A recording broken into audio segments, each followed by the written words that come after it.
ಚಿಕ್ಕನಾಯಕನಹಳ್ಳಿ ತಾಲೂಕು ಕಚೇರಿ ಮುಂದೆ KSRTC bus ನಿಲ್ಲಿಸುವಂತೆ ಒತ್ತಾಯಿಸಿ ತುಮಕೂರು ಮತ್ತು ಬೆಂಗಳೂರು ಕಡೆಯಿಂದ ಬರುವ ಬಸ್ಗಳು ತಾಲೂಕು ಕಚೇರಿ ಮುಂದೆ ನಿಲ್ಲಿಸುವಂತೆ ಮನವಿ ಮಾಡಿ ತಾಲೂಕು ಡಿಎಸ್ಎಸ್ ಮುಖಂಡ ರಂಗನಾಥ್ ಕೆಎಚ್ ರವರು ನಿಗಮಕ್ಕೆ ಮನವಿ ಮಾಡಿಕೊಂಡರು. ತಾಲೂಕು ಕಚೇರಿ ಮತ್ತು ಉಪನೋಂದಣಾಧಿಕಾರಿಗಳ ಕಚೇರಿ ಒಂದೇ ಕಡೆ ಇರುವುದರಿಂದ ಪ್ರತಿನಿತ್ಯ ನೂರಾರು ಜನ ತುಮಕೂರು ಮತ್ತು ಬೆಂಗಳೂರು ಕಡೆಯಿಂದ ಬರುವ ಹಾಗೂ ವಯೋವೃದ್ಧರು ಹಾಗೂ ಮಹಿಳೆಯರು ಸೇರಿದಂತೆ ರಿಜಿಸ್ಟರ್ ಕಚೇರಿ ಪ್ರತಿನಿತ್ಯ ಬರುವುದು ಸಹಜ. ಹಾಗಾಗಿ ತಾಲೂಕು ಕಚೇರಿ ಮುಂಭಾಗದಲ್ಲಿ ಬಸ್ ನಿಲ್ಲಿಸಲು ಅಗತ್ಯವಿದೆ ಅಂತ ನಿಗಮ ಮಂಡಳಿಯವರಿಗೆ ತಿಳಿಸಿ ಬಸ್ ಸ್ಟ್ಯಾಂಡ್ ನಿರ್ಮಿಸಿ ಕೊಡಿ ಅಂತ ನಿಗಮಕ್ಕೂ ಮತ್ತು ತಹಶೀಲ್ದಾರರಿಗೂ ಮನವಿ ಮಾಡಿದ್ರು. ಇದೇ ಸಂದರ್ಭದಲ್ಲಿ ಕೃಷ್ಣಮೂರ್ತಿ, ಮೋಹನ್ ಕುಮಾರ್ ಇನ್ನಿತರರು ಪಾಲ್ಗೊಂಡಿದ್ದರು. ಕಚೇರಿ ಕೇಂದ್ರ ಸ್ಥಾನವಾಗಿದ್ದು ಇಲ್ಲಿ ನೋಂದಣಿಗೆ ಬರುವ ವಯೋವೃದ್ಧರು ಹಣ ತರುತ್ತಿರುತ್ತಾರೆ. ಮಧ್ಯದಲ್ಲಿ ಏನಾದರೂ ಅತಾಚುರಿ ಆಗುವ ಸಂಭವ ಇರುತ್ತದೆ.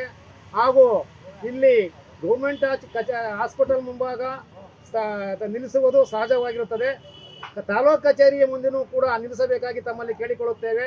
ವಯೋವೃದ್ಧರ ಅನುಕೂಲಕ್ಕಾಗಿ, ಸಾರ್ವಜನಿಕರ ಅನುಕೂಲಕ್ಕಾಗಿ ಇಲ್ಲೊಂದು ಬಸ್ ಸ್ಟಾಪ್ ಕೊಟ್ಟು ಇಲ್ಲಿ ಒಂದು ತಂಗುದಾಣವನ್ನು ನಿರ್ಮಾಣ ಮಾಡಬೇಕಾಗಿ ತಮ್ಮಲ್ಲಿ ಮನವಿಯನ್ನ ನಾವು ಸರ್ಕಾರಕ್ಕೆ ಹಾಗೂ ತಹಶೀಲ್ದಾರ್ ಅವರಿಗೆ ಈ ಮೂಲಕ ಕೊಡುತ್ತಿದ್ದೇವೆ. ಸಾರಿಗೆ ಸಚಿವರಿಗೆ ಚಿಕ್ಕನಾಯಕನಹಳ್ಳಿ ತಾಲೂಕು ನಾಗರಿಕರಿಂದ ಒಂದು ಮನವಿ ಏನೆಂದರೆ, ಚಿಕ್ಕನಾಯಕನಹಳ್ಳಿ ಕೇಂದ್ರ ಸ್ಥಾನವಾದ ಈ ಚಿಕ್ಕನಾಯಕನಹಳ್ಳಿಗೆ ಮಿನಿ ವಿಧಾನಸೌಧವಿದ್ದು ಅದು 5 ಅಂತಸ್ತಿನ ಕಟ್ಟಡವಿದ್ದು ಇಲ್ಲಿ ಉಪನೋಂದಣಾಧಿಕಾರಿ ಕಾರ್ಯಾಲಯ ಹಾಗೂ ತಹಶೀಲ್ದಾರ್ ಕಚೇರಿ ಹಾಗೂ ಟಜರಿ ಎಲ್ಲ ಸರ್ವೆ ಇಷ್ಟೆಲ್ಲ ಕಾರ್ಯಗಳು ಈ ಇಲಾಖೆಯಲ್ಲಿ ನಡೆಯುತ್ತಿದ್ದು, ಉಳಿಯಾರು ಹಾಗೂ ಅಂದಿನಕೆರೆ ಕೆಬಿ ಕ್ರಾಸ್ ಮಧ್ಯೆ ಇರುವ ವಿಧಾನಸೌಧಕ್ಕೆ ಬಂದು ಹೋಗಲು ಜನರು ದಿನನಿತ್ಯದ ಕೆಲಸವಾಗಿರುತ್ತದೆ.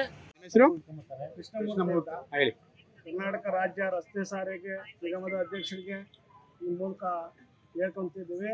ತಾಲೂಕು ಕಚೇರಿ ಮುಂಭಾಗದಲ್ಲಿ ಬಸ್ಸು ನಿಲುಗಡೆ ಇಲ್ಲ ಅಂತೇಳಿ ಗೌರ್ಮೆಂಟ್ ಹಾಸ್ಪಿಟ್ಲ್ ಹತ್ರ ಕೊಡೋದು ರೂಢಿ ಮಾಡ್ಕೊಂಡಿದ್ದಾರೆ. ಇಲ್ಲಿ ಕಚೇರಿಗೆ ಬರೋರಿಗೆ ತುಂಬ ಸಮಸ್ಯೆ ಆಗಿದೆ.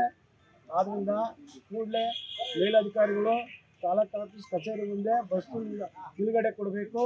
ಅವರಿಗೆ ತುಂಬ ಸಾರ್ವಜನಿಕರಿಗೆ ಅನಾನುಕೂಲ ಆಗಿದೆ. ಎಲ್ಲರಿಗೂ ತುಂಬ ಅನುಕೂಲ ಆಗುತ್ತೆ. ವಯೋವೃದ್ಧರು, ವಯಸ್ಸಾಗಿರೋರು, ಅಂಗವಿಕಲರು ಎಲ್ಲ ತುಂಬ ಆಫೀಸಿಗೆ ಬರೋದ್ರಿಂದ ಇಲ್ಲಿ ಬಸ್ಸು ನಿಲುಗಡೆ ಕೊಡಬೇಕು ಅಂತೇಳಿ ಕರ್ನಾಟಕ ದಲಿತ ಸಂಘರ್ಷ ಸಮಿತಿ ವತಿಯಿಂದ ಕೇಳ್ಕೊಂತೀವಿ. ವಾಹನ ನಿಲುಗಡೆ ಇಲ್ಲದಿದ್ದ ಕಾರಣ ಇವರನ್ನು ಕೇಳಿದರೆ ತಾಲೂಕು ಆಫೀಸ್ ಮುಂಭಾಗದಲ್ಲಿ ನಿಲ್ಲಿಸಿ ಎಂದು ಕೇಳಿದರೆ ನಮಗೆ ನಿಲ್ಲಿಸಲು ಆದೇಶವಿಲ್ಲ ಎಂದು ಹೇಳುತ್ತಿರುತ್ತಾರೆ. ಇದು ನಮಗೆ ಗೌರ್ಮೆಂಟ್ ಹಾಸ್ಪಿಟಲ್ ಮುಂಭಾಗ ಮಾತ್ರ ಅವಕಾಶ ಇರುತ್ತದೆ ಎಂದು ಹೇಳುತ್ತಾರೆ.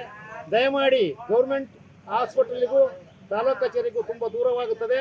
ಇಲ್ಲಿ ವಯೋವೃದ್ಧರು, ಅಂಗವಿಕಲರು ಹಾಗೂ ತಾಲೂಕು ದಂಡಾಧಿಕಾರಿಗಳ ನ್ಯಾಯಾಲಯಕ್ಕೆ ಬಂದು ಹೋಗಲು ಸಮಯ ಸಾಕಾಗದ ಕಾರಣ ಅಲ್ಲಿಂದ ಇಲ್ಲಿಯೇ ಬರುವವರಿಗೆ ತಾಲೂಕು ಕಚೇರಿ ಬಾಗಿಲು ಹಾಕಿರುತ್ತದೆ. ದಯವಿಟ್ಟು ಕರ್ನಾಟಕ ಸರ್ಕಾರದವರು ಹಾಗೂ ತುಮಕೂರು ಜಿಲ್ಲಾ ಸಾರಿಗೆ ನಿಗಮದ ಮುಖ್ಯಾಧಿಕಾರಿಗಳಾದ ಚಿಕ್ಕನಾಯಕನಹಳ್ಳಿ ತಾಲೂಕು ಉಳಿಯಾರು ಹೋಬಳಿ ಸಾರ್ವಜನಿಕರು ಬರೆದುಕೊಂಡ ಮನವಿ, ಚಿಕ್ಕನಾಯಕ